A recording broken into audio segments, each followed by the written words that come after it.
Alright, Assalamualaikum warahmatullahi wabarakatuh. Good morning guys. Okay, apa khabar semua? Okay, how you guys doing today? Feeling good? Okay, kita tengok siapa yang dah ada kat sini. Okay, waalaikumsalam. Okay, good morning semua. Jadi hari ni in this lesson, guys, so we are going to continue with the second part of your chapter 8. Actually kita dah habis untuk 8.1 reaction rate, and starting today, okay, kita akan masuk 8.2. And 8.2 ni semua pun tak panjang pun so maybe dalam this lesson kita boleh habislah cover untuk 8.2. So bila habis saja 8.2 nanti, kita akan terus continue dengan 8.3 guys. Okay, so now let's teruskan je lah. Kita tengok apa yang you all akan belajar dalam this 8.2 guys.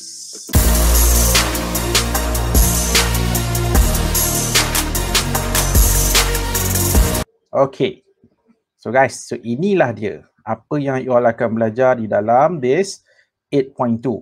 Okay, satu teori yang kita sebut sebagai collision theory. Jangan ni dulu bukan nak cerita pasal pelanggaran kenderaan, no. Collision theory here means collision antara apa? Okay, collision antara reactant particles ataupun reactant molecules. So itu sebenarnya yang berkait dengan pelanggaran tu, pelanggaran antara molekul-molekul reactant ini. Okay guys, so basically apa yang you all akan belajar dalam this 8.2, yang pertama sekali, I'm going to explain to you what is collision theory. Apa itu teori pelanggaran? Itu yang pertama. Okay, the first. And then second, kita akan tengok pula tentang activation energy, dan saya akan terangkan apakah definition of activation energy dan apa kaitan activation energy ni dengan reaction rate. Okay, and then yang ketiga guys, you all akan saya akan introduce juga dengan another theory, the second theory, iaitu transition state theory. Okay, transition state theory ataupun the second theory untuk dalam this topic. And then lastly, I'm going to teach you macam mana kita nak draw energy profile diagram bagi suatu chemical reaction. Okay, so these are basically apa yang you guys akan belajar dalam this 8.2 guys. Right, so kita teruskan kita tengok pada the first part dulu, collision theory itu sendiri. Apa maksud ataupun apa sebenarnya yang kita katakan dengan this collision theory? Okay, actually guys, these two theories ni, collision theory dan juga transition state theory, okay, actually both of these theories digunakan untuk apa sebenarnya? Digunakan untuk nak explain apa kaitan antara reaction dengan rate of reaction. Actually kedua-dua teori dia mencuba untuk menjelaskan itu, apa hubungan antara reaction rate dengan suatu reaction. Okay, chemical reaction lah. Itu basically lah the idea of these two theories. Okay, kita start dengan yang pertama dulu guys, collision theory. Okay, according to this theory, dia kata apa? Dalam suatu chemical reaction, tak kisahlah guys whatever the reaction is, okay, tak kisah sama ada you ada tindak balas untuk organik ke bukan organik ke, maksudnya all chemical reaction mesti akan melibatkan apa? Mesti akan melibatkan reactants kan? Mesti akan melibatkan reactant. Okay, sekarang ni according to this theory, okay, dia kata apa? Setiap tindak balas kimia ni akan ada reactant, dan untuk reactant menghasilkan produk kan, untuk reactants converted to products, apa yang these reactants mesti buat? Reactant ini mesti collided, mesti berlanggar with each other. Sebab kalau reactant tak berlanggar, tak ada contact, macam mana nak berlaku reaction? Kalau tak berlaku reaction, macam mana nak menghasilkan produk? Itulah the idea of collision theory ni guys. Maksudnya every chemical reaction mesti kena ada pelanggaran antara reactant molecule. Sebab kalau tak, reaction tak berlaku kan, produk pun tak terhasil. Okay, and then satu benda tentang collision ni guys, you kena ingat, collision, betul, kita tahu reactant perlu berlanggar untuk menghasilkan produk dalam sesuatu chemical reaction. Tapi guys, you kena ingat, tak semua collisions tu akan leads to product formation. Yes, tak semua pelanggaran tu akan berakhir dengan penghasilan produk. Sebab ada pelanggaran, contohnya kan kita ada reaktan molekul berlanggar tetapi tidak menghasilkan produk. Tapi ada pelanggaran yang menghasilkan produk. Jadi untuk nak explain benda ni, that's why kita akan gunakan this theory. This collision theory. Dan dalam teori ni nanti you akan dijelaskan kenapa ada collision yang menghasilkan produk, kenapa ada collision yang tidak menghasilkan produk. Okay? Alright. Okay, so sebenarnya guys, this collision theory kita katakan diasaskan lah oleh beberapa ideas. Okay, yang pertama apa? Okay, inilah yang saya dah mention awal-awal tadi lah kan, untuk suatu reaction itu berlaku untuk menghasilkan products, okay, molecules of reactants must collided, mesti berlanggar. Itu idea dia yang pertama dalam collision theory ni. Sebab logik lah kan, kalau tak berlanggar, macam mana nak membentuk produk? Tak berlaku reaction lah kan. So reaction mesti molecule of reactant kena berlanggar kan. Okay, yang kedua guys. Ini yang dia dikaitkan dengan jenis pelanggaran tu pula. Okay, so according to this theory juga, betul. Tadi dia dah kata kan, molekul mesti berlanggar. Tetapi apa yang kedua ni guys? Baca yang kedua ni kata apa? Okay, products are formed only when the collisions are effective collisions. Itu yang saya cakap tadi kan, pelanggaran ini, tak semua pelanggaran akan menghasilkan produk. Hanya pelanggaran yang bersifat effective collision, pelanggaran efektif sahaja yang akan leads to product formation. Okay, saya tahu persoalan yang seterusnya yang bermain dekat kepala you all sekarang adalah, apa itu effective collision? Apa ciri-ciri effective collision kan? Kita tengok selepas ni, apakah dimaksudkan dengan effective collisions. Okay guys, effective collision ataupun pelanggaran efektif. So apa benda sebenarnya ni kan? Okay, dia macam ni. Kan saya dah mention tadi, tak semua collision akan berakhir dengan penghasilan products. Hanya collisions of reactant molecules yang bersifat efektif sahaja yang akan leads to product formation.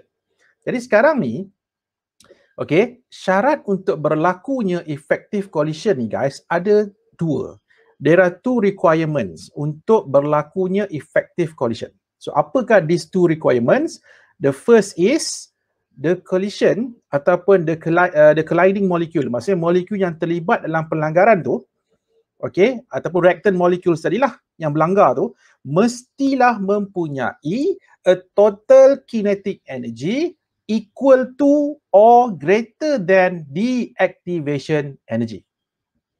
Maksudnya dua molekul ataupun molecules yang terlibat dalam reaction tu, bila berlanggar, setiap molekul tu, pelanggaran itu, okay, ataupun tenaga yang dimiliki oleh molekul yang berlanggar tu, mesti at least, guys, at least dia punya nilai tenaga tu mestilah sama dengan activation energy. Lagi ataupun lebih tinggi. Kita apa? Nanti saya akan explain apa pula yang dimaksudkan dengan activation energy ni, ataupun diringkaskan sebagai EA. Apa itu activation energy after this. Okay, ini syarat yang pertama. Okay, syarat yang kedua. Okay guys, syarat yang kedua right, so syarat yang kedua adalah, okay, kita tahu sekarang ni molekul berlanggar mesti kena ada tenaga yang cukup. Kan, tenaga yang cukup. Sekurang-kurangnya lah, sekurang-kurangnya activation energy ke atas. Itu dia punya tenaga. Okay, syarat yang kedua pula adalah apa? These colliding molecules ni guys, dia mesti berlanggar dengan correct orientation. Mesti orientasi yang betul. Okay, saya tahu you guys mungkin pernah belajar tindak balas, contohnya macam tindak balas enzim kan, dalam enzim tu yang belajar dalam biology for example, kan dia ada istilah lock and key tu kan. Maksudnya kalau dia tak masuk dengan betul, reaction tak boleh berlaku kan. Jadi sebenarnya itulah satu contoh yang dikatakan correct orientation. Maksudnya tak, you kena faham. Itu saya kata, tak semua pelanggaran ni, okay, akan berakhir dengan penghasilan produk. Okay, so contohnya kalau tenaga cukup saja tak cukup guys. So dia mesti tenaga cukup dan juga orientasi tu mesti betul. Okay, tak apa. Cuba kita recall balik You ingat lagi tak masa you belajar dalam topik haloalkenes? Remember haloalkenes? Kan haloalkenes ada dua kan mekanisme. Dia ada SN1 dan SN2. Sekarang saya nak kita fokus pada SN2. Ingat lagi tak, dalam SN2, okay, SN2 punya mekanisme, Kan kita ada apa dalam SN2 punya reaction? Kita akan ada haloalkane dan juga nucleophile akan berlanggar kan? Ataupun dia akan bertindak balas with each other. Kalau SN1 tak, SN1 haloalkane akan jadi carbocane ion dulu kan. Lepas tu barulah nucleophile akan attack. Okay, tapi dalam SN2 nucleophile dan juga haloalkane ni, maksudnya nucleophile akan terus bertindak balas dengan haloalkane. Dan juga ingat lagi tak, nucleophile tu dia akan serang daripada mana? Dia akan bertindak balas daripada mana? Which direction? Back side. Nampak tak? Back side attack. Kenapa dia tak attack from the front? Kenapa dia tak bertindak balas daripada depan? Sebab guys, itu yang dikatakan correct orientation. Maksudnya untuk nucleophile dan juga haloalkane ni nak bertindak balas mengikut SN2 mechanism, pelanggaran dia ataupun kita katakan dia mesti attack from behind ataupun dia mesti berlanggar daripada belakang. Sebab itulah the correct orientation untuk that particular SN2 reaction.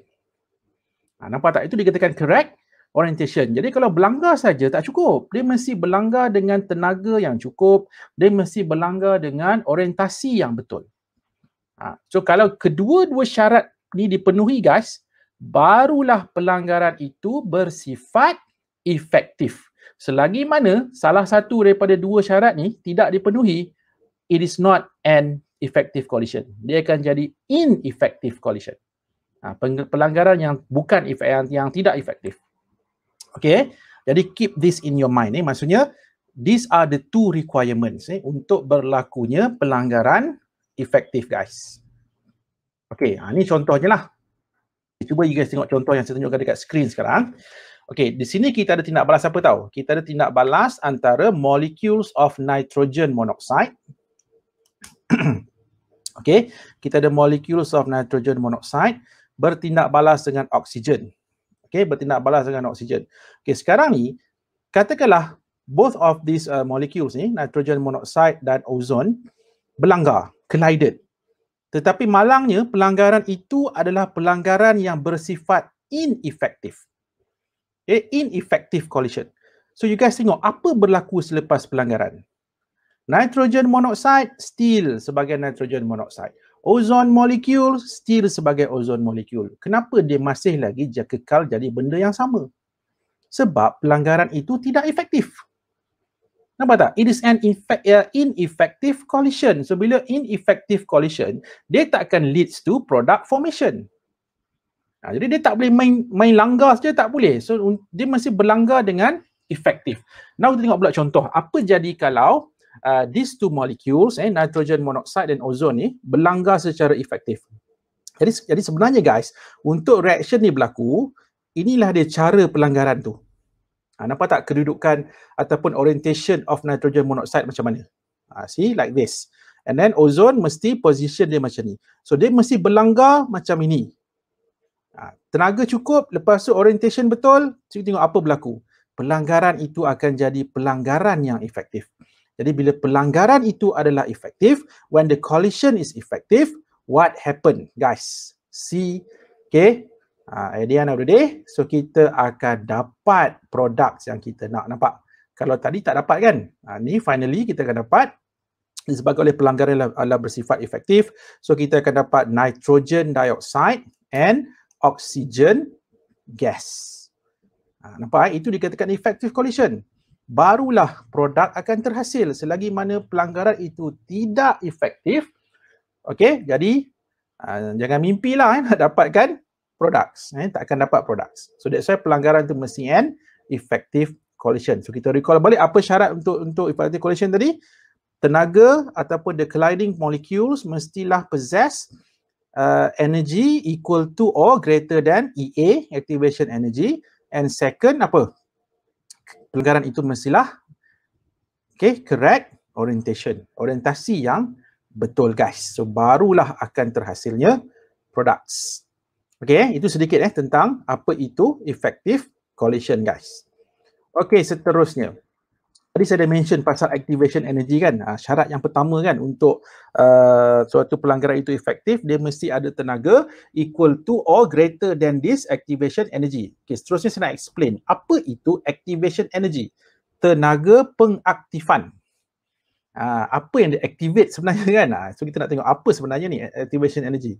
Okay, dia macam ni guys. Activation energy ni ataupun EA ni, kalau kita nak define dia, it is defined as the minimum energy required. Nampak? Ini dia mesti ada, bila you define, mesti ada perkataan minimum ni. Minimum energy required.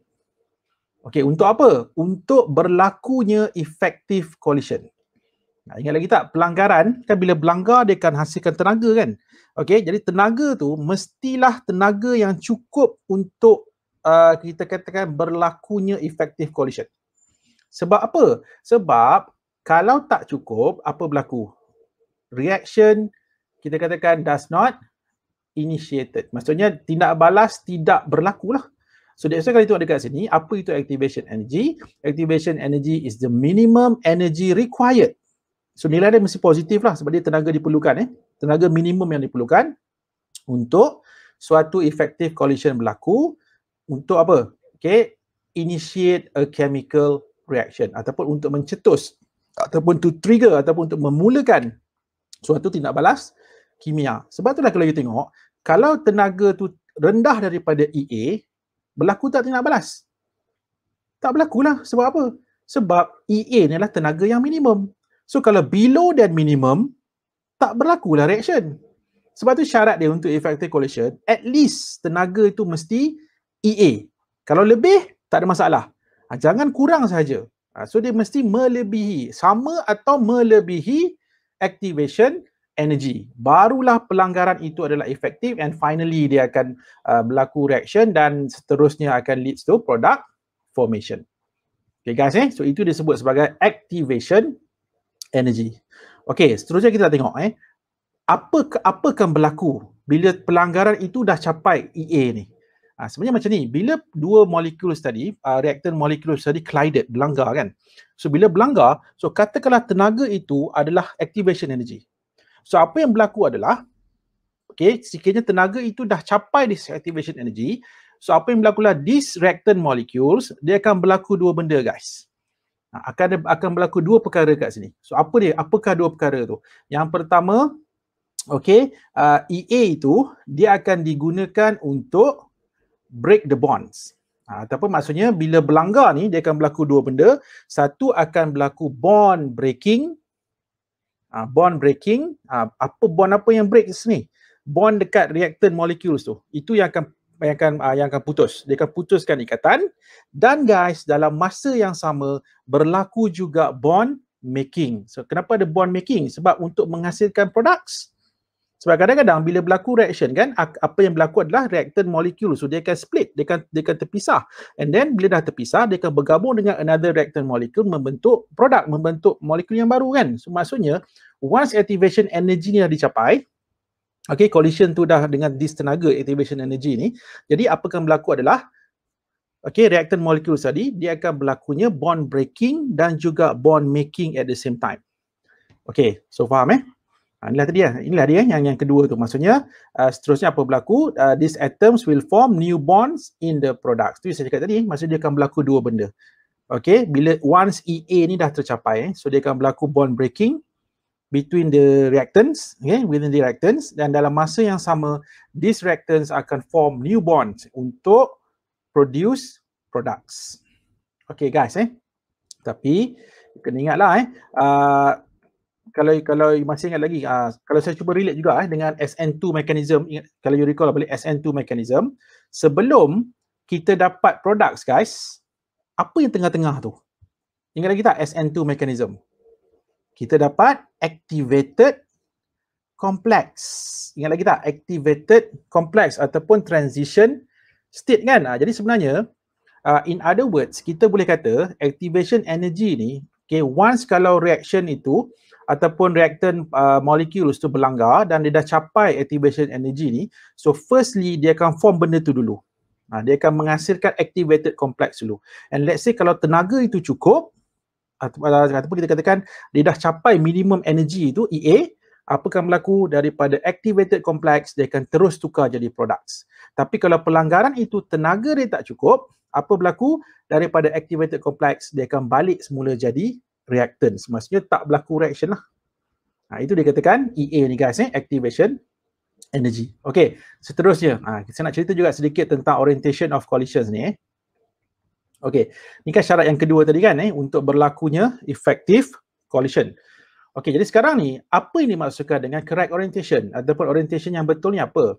Ya, sebenarnya macam ni, the correct orientation means that the collision of molecules occur at the correct angle ataupun in the correct manner that favors the formation of products. Macam tadilah, kan? Contohnya kalau let's say kita ada SN2 mechanism kan, maksudnya pelanggaran itu mesti from behind, backside attack ataupun pelanggaran daripada belakang. Kalau pelanggar daripada depan, tak boleh berlaku reaction itu. Itu satu contoh. Okay, another example, here I'm using this example, katalah you ada 2 molecules of hydrogen iodide. Sekarang kita ada 2 molekul hydrogen iodide reacted to produce 1 mole of iodine gas and 1 mole of hydrogen gas. Okey, jadi untuk reaction ni berlaku guys, macam mana? These 2 molecules of hydrogen iodide mestilah berlanggar. Betul tak? Antara HI, okay, HI dengan another HI, so these 2 HI ataupun hydrogen iodide molecules, these 2 molecules of hydrogen iodide must collided, berlanggar, dia mesti berlanggar.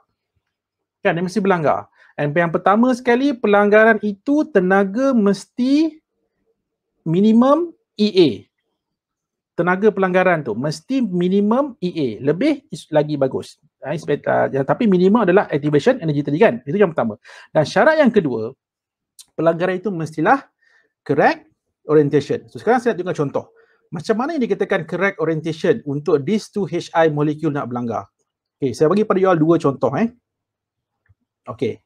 Guys, cuba tengok dekat sini.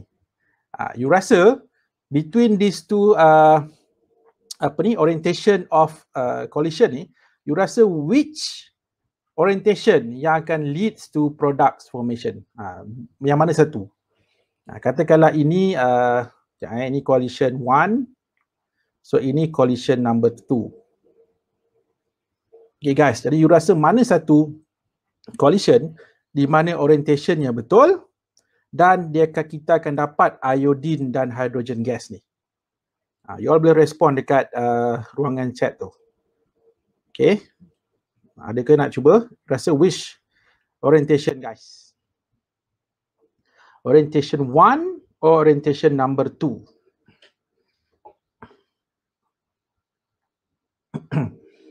Okay, you rasa mana satu yang akan menghasilkan products lah. Maksudnya pelanggaran itu adalah orientasi yang betul. So which orientation? Okay, let's look at betul tak orientation 1 itu yang akan leads to product formation atau tidak. Okay, dia macam ni guys. Okay, kalau you guys tengok Okay, sekejap. Right. So sekarang ni kalau kita tengok, yang pertama orientation 1 ni, kalau dia berlanggar, okay, you tengok pelanggaran dia macam mana. See? Nampak tak? Apa yang kita dapat? Okay, kita akan dapat H2 dan I2. Apa ni? Inilah kita punya products. Okay, nampak Jadi maksud dia apa? Pelanggaran itu adalah orientation yang betul, kan? So kalau kita tengok yang bawah, kalau orientation dia macam ni, contohnya HI, H atas, I bawah, ini I atas, H bawah. So bila these two collided, see, dia akan menghasilkan apa? Dia akan menghasilkan guys, benda yang sama. HI, bawah ni pun HI. Maksudnya apa? Ini bukan products. Inilah products yang kita nak. Jadi meaning that, okay, the first orientation ini adalah the correct orientation. Maksudnya, bila orientation tu betul, tenaga itu cukup, so dia adalah effective collision, so that's why reaction occurs. Okay, dan orientation yang kedua tu adalah ineffective collision, walaupun tenaga dia cukup, tetapi the problem here is orientation is wrong. Orientation adalah orientation yang salah. Okay, jadi jawapannya adalah orientation number 1. Okay, jadi tahniahlah kepada team number 1 yang memilih orientation 1. Okay, tak apa. Yang mana yang team number 2 ni, orientation number 2, tak apa. Okay, good try, tak apa. At least kita learn something hari ni. Okay guys, So itulah yang dikatakan correct orientation of collisions yang akan leads to effective collision ataupun product formation. Okay, seterusnya kita pergi pada the second theory, guys. Okay, the second theory is what we call as transition state theory. Okay, transition state theory. Jadi in this theory dia kata apa? Sebenarnya this second theory ni dia cuba nak apa tahu? Dia cuba nak kaitkan kenapa suatu pelanggaran itu mesti kena ada at least EA. Kenapa tenaga itu mesti at least activation energy. Itu yang diterangkan oleh this transition state theory, guys. Jadi this theory apa dia explain kepada kita? It explains EA ataupun activation energy sebagai apa tahu? Sebagai suatu tenaga yang diperlukan by the reactant molecules to form an activated complex. Ingat lagi kan apa activated complex? Transition state tu. Transition state dalam contohnya macam belajar SN2 mechanism tu kan. Kan sebelum dapat products, dia akan hasilkan activated complex dulu. Ataupun what we call as transition state. Okay, jadi maksud sekarang ni, kenapa pelanggaran mesti kena ada at least tenaga EA? Because this energy ni, this activation energy ni diperlukan untuk nak produce this transition state dulu. You faham Transition state. Kalau tenaga itu tidak capai this EA, apa berlaku? This activated complex takkan terbentuk. Ataupun kita katakan this transition state takkan terbentuk. Maksudnya apa? Maksudnya reactants tu akan kembali semula kepada bentuk reactant. So maksudnya tindak balas tidak berlaku. Okay, reaction tidak berlaku. Okay, so sekarang apa sebenarnya activated complex ataupun yang kita sebut sebagai transition state tu, guys? Jadi activated complex ni ataupun transition state ni actually it is a temporary species, guys. It is a temporary species form. Ingat, dia bersifat sementara. Kadang-kadang dia punya jangka hayat dia sangat-sangat sekejap je. Kadang you tak sempat nak blink you punya mata, dah benda tu dah tak ada. Dah jadi produk, for example. Dia adalah temporary species. Dia bukannya suatu intermediate. Kalau intermediate ni kadang-kadang dia akan kekal dalam satu masa yang tertentu. Tetapi kalau activated complex ni ataupun transition state ni, kita tak sebut sebagai intermediate. Kita sebut dia sebagai dia adalah transition state. Dia adalah temporary species. Okay, formed by apa? Formed by the reactant molecules as a result of the collision. Maksudnya bila pelanggaran itu reactant molecules berlanggar, okay, apa berlaku? Dan pelanggaran itu pula tenaga dia adalah EA. Sebelum jadi products, dia akan form ini dulu. Dia akan form this activated complex dulu. So selepas dah dapat activated complex, tenaga cukup, orientation betul, kita katakan dia akan terus proceed jadi products. Jadi macam ni lah. Bila dia macam ni tau, guys. Reaction ni bila dia dah membentuk activated complex tu, dia seolah-olah apa tau? Seolah macam satu kaki tu dah berada dekat products. Kan dah berada dekat produk. Maksudnya tunggu masa sikit lagi je untuk jadi produk. Tapi kalau dia tak membentuk activated complex, biasanya reaction itu tak akan berlaku. Jadi kita katakan activated complex adalah one step closer lah untuk penghasilan produk. So, jadi kalau reactants tu berlanggar dan dia berjaya membentuk activated complex, biasanya selepas itu dia akan terus proceed jadi products. Okay, tapi sebelum jadi products, dia akan membentuk ini dulu. Apa yang kita sebut sebagai activated complex. Okay, guys. So untuk kita nak tunjukkan this activated complex ni ataupun kita nak cuba explain this transition theory ni, actually dia ada satu diagram tau. Ada satu diagram yang you all boleh lukis, you all boleh sketch, and this diagram apa yang kita sebut sebagai energy profile diagram. And this energy profile diagram ni, guys, you all bukan setakat akan jumpa dalam chapter ini saja. Nanti bila you masuk chapter thermochemistry, chapter 9 nanti, sekali lagi you all akan jumpa this energy profile diagram. Jadi tak apa, nanti dalam chapter thermo nanti, you akan belajar juga, you akan sekali lagi kita akan apply this energy profile diagram dengan lebih detail. Okay, so apa itu energy profile diagram? Alright, guys. Jadi untuk kita nak tunjukkan energy profile diagram ni, dia ada dua keadaan. Kenapa ada dua keadaan? Because reaction dalam chemistry ni dia ada dua jenis. Kita ada exothermic reaction, kita ada endothermic reaction. Okay, itu yang saya kata sebenarnya dia lebih kepada chapter termo sebenarnya tapi tak apalah, ini sebagai pengenalan dulu. Saya perkenalkan dulu pada you all apa itu energy profile diagram. More on this actually you akan jumpa lebih banyak nanti dalam chapter thermochemistry. Okay, so kita tengok yang pertama dulu guys, energy profile diagram untuk exothermic reaction. So bila sebut exothermic apa maksud? Tindak balas itu akan release, releases heat kan, tindak balas itu membebaskan haba, ataupun kita katakan dia punya delta H adalah negatif.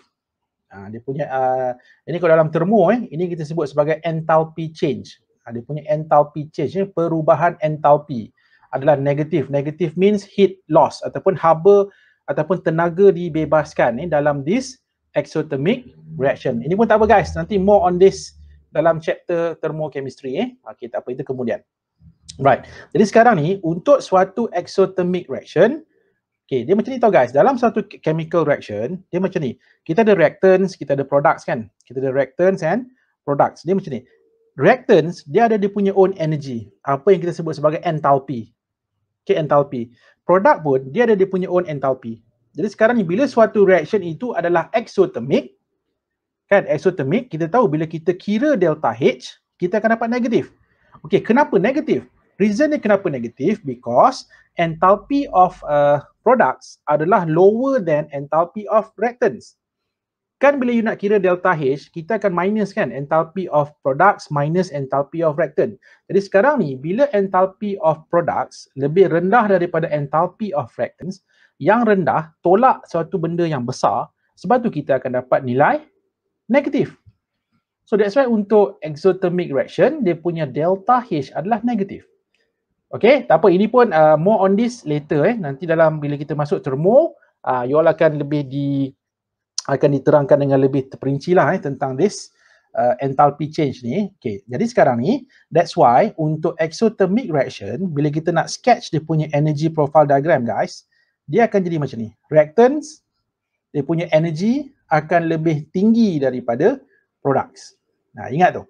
Okay, exothermic reaction dia punya enthalpy ataupun energy of the reactants adalah higher than energy of products. Jadi sekarang kita tahu untuk reactants nak jadi products, kena berlaku reaction lah kan. Jadi dalam case ni apa yang berlaku adalah bila berlaku reaction, dia akan bebaskan tenaga ataupun heat is released. Sebab tu dia punya delta H is negative. Delta H dia adalah negatif, menunjukkan bila reactant menghasilkan produk, heat is lost. Haba dibebaskan. Dan tadi kita dah bincang kan, sebelum reactants nak jadi products, dia perlu buat apa? Dia perlu buat apa guys? Reactant mesti kena berlanggar kan? Dan pelanggaran itu mesti efektif. Dan apa syarat untuk efektif collision tadi? Pelanggaran mesti mempunyai tenaga yang cukup ataupun kita katakan minimum energy, colliding energy itu mestilah equals to apa? EA kan? Dan apa tujuan? Kenapa tenaga itu mesti at least EA? Sebab reactants itu dia akan form apa dulu? Yes, dia akan form activated complex. Jadi sekarang ni guys, sebelum reactant nak jadi products tu, sebenarnya dia akan hasilkan ini dulu. Nampak tak ni? Dia akan hasilkan activated complex ni dulu. Nampak activated complex. Dan sekiranya kalaulah dia tak hasilkan activated complex ataupun tenaga tu tak cukup, dan kita tahu kan untuk nak hasilkan this activated complex, reactant tu mesti berlanggar dengan tenaga dia apa? So apakah nama tenaga kat sini yang diperlukan? Yes, so itulah dia activation energy. So you guys tengok andai kata kalau reactant itu berlanggar dengan tenaga kurang daripada EA, terbentuk tak activated complex? Activated complex tak terhasil. Activated complex tak terbentuk. Jadi bila activated complex tak terbentuk, apa jadi? Reactants akan balik semula jadi reactant. Jadi bila reactant kekal sebagai reactant, berlaku tak reaction. Reaction tak berlaku. Bila reaction tak berlaku, dapat tak products? Jangan harap nak dapat products kan sebab reaction tak berlaku. Nampak tak? Sebab tu tenaga tu mesti at least activation energy. Okay guys, you bayangkan macam ni lah. Saya bagi you satu senario lah, satu analogy. Okay, you bayangkan dia macam ni. Katakanlah ini nak capai activated complex ni, you bayangkan ini adalah satu macam satu small hill lah, satu bukit yang kecil kan, satu bukit yang kecil. Okay, you all berada di sini. Okay, dan sekarang ni dengan you all ada satu biji bola tau. Atau senang cerita kita main golf lah. Kata you main golf kan. Okay, bila you main golf, for example kan, katalah you dekat sini. Okay, you nak pukul ni bola ni kan. Kata ini bola ni, you nak pukul bola ni supaya naik ke atas dan pergi kat bawah ni guys. Nampak tak? Jadi sekarang ni kalau you nak bola ini, katalah dekat sini dia punya hole lah. Kan dia punya lubang ni kat sini, ya. You nak buat hole in one ni. You nak masukkan this golf ball into this hole here, kan? Jadi sekarang ni you mesti buat apa? You kena pukul kan? Kalau you tak pukul, bola tu mana nak bergerak? Sama juga macam reaction. Kalau dia tak berlanggar, macam mana nak berlaku nak hasilkan produk kan? Betul. Tetapi bila you pukul bola ni, pukulan itu mestilah dengan tenaga yang tertentu, betul tak? Katakanlah kalau you pukul perlahan, bola bergerak tak? Bola bergerak, mungkin dia naik atas halfway, lepas tu bergolek balik ke bawah. Sebab apa? Tenaga tak cukup. Nampak tak? Tenaga tak cukup. Faham Tapi kalau you pukul dengan tenaga yang cukup, kalau you pukul kuat, okay, dia dah sampai atas ni, dan katakan dah sampai atas ni, dia takkan bergolek ke bawah. Betul tak? Macam itulah dia punya analogi dia guys. Jadi sekarang ni, untuk reaction berlaku, kan, that's why tenaga itu mesti minimum activation energy ni demi tenaga. Sebab kalau tak, bola tu takkan sampai ke puncak ni. Sebab bila dah berada dekat puncak, dia dah tak ada masalah dah nak slide ke bawah. Yang jadi masalah kalau tenaga tak cukup, tu dia takkan berlaku reaction. Ataupun dalam kes golfer ni, pemain golf ni, maksudnya bola tu akan roll back ke bawah, roll down ke bawah. Maksudnya dia takkan pergi ke this hole, atau dia takkan pergi kepada lubang ini. Okey tak? Ini satu contoh lah kan, yang saya rasa senang sikit lah untuk mungkinlah membantu you all untuk nak visualize benda ni Jadi sekejap saya clearkan dulu, kerana serabut dan ni banyak sangat ke atas kita punya energy profile. Okay, jadi sekarang ni guys, itulah dia yang dikatakan activated complex tu. Maksudnya bila once dah tercapai, dah terbentuk this activated complex, insyaAllah tak ada masalah dah lepas tu. Dia akan terus proceed jadi products. Jadi sekarang ni yang dimasalah kalau tenaga tu tak cukup. Sebab tu dalam dia punya definition, pelanggaran itu mesti at least EA. EA tu dia punya minimum yang energy required. Jadi kalau below dan minimum, tak berlakulah reaction.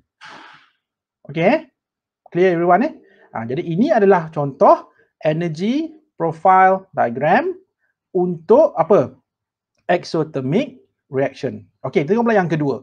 Yang kedua kita ada endothermic reaction. Apa tak dia punya perbezaan? Okay, kali ni apa yang beza? Okay, untuk endothermic reaction, energy of the reactants adalah lower than energy of products.